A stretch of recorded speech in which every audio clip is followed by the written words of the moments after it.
Nellore rural బరిలో YCP నుండి Adala Prabhakar Reddy, TDP నుండి కోటం రెడ్డి శ్రీధర్ రెడ్డి ఉన్నారు. మొత్తం ఓటర్లు 2,80,888. అందులో పోలైన ఓట్లు 1,90,324. ఓటింగ్ శాతం 67.76. మైనారిటీ ఓటర్లు, పథకాల లబ్ధిదారులు, మాస్ ఓటింగ్, డివిజన్ స్థాయి వైసీపీ క్యాడర్ వంటివి వైసీపీకి బలం.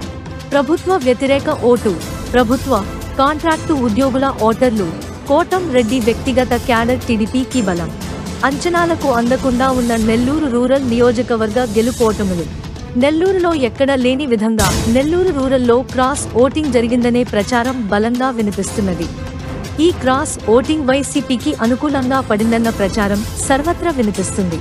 అందుకు అనుగుణంగా ఓటింగ్ శాతం గతంతో పోల్చుకుంటే పెద్దగా పెరగకపోవడం ఓ కారణంగా చెబుతున్నారు. ఇదే జరిగితే వైసీపీ బోటాబోటి మెజారిటీతో గెలిచే అవకాశం ఉందన్న విశ్లేషకులు. గెలుపుపై వైసీపీకి కొంత ఎడ్జ్ ఉన్నప్పటికీ కోటం రెడ్డి స్ట్రాటజీ తక్కువ అంచనా వేయలేమని విశ్లేషకుల అభిప్రాయం. నెల్లూరు రూరల్లో గెలుపును శాసించేది తటస్థ ఓటర్లని విశ్లేషకుల అభిప్రాయం. ఒకరు ప్రజలు మెచ్చిన నాయకుడు కాగా మరొకరు ప్రజా నాయకుడు. దీనితో నెల్లూరు రూరల్ గెలుపుపై ఉత్కంఠత, సర్వత్రా ఆసక్తి నెలకొని ఉన్నది.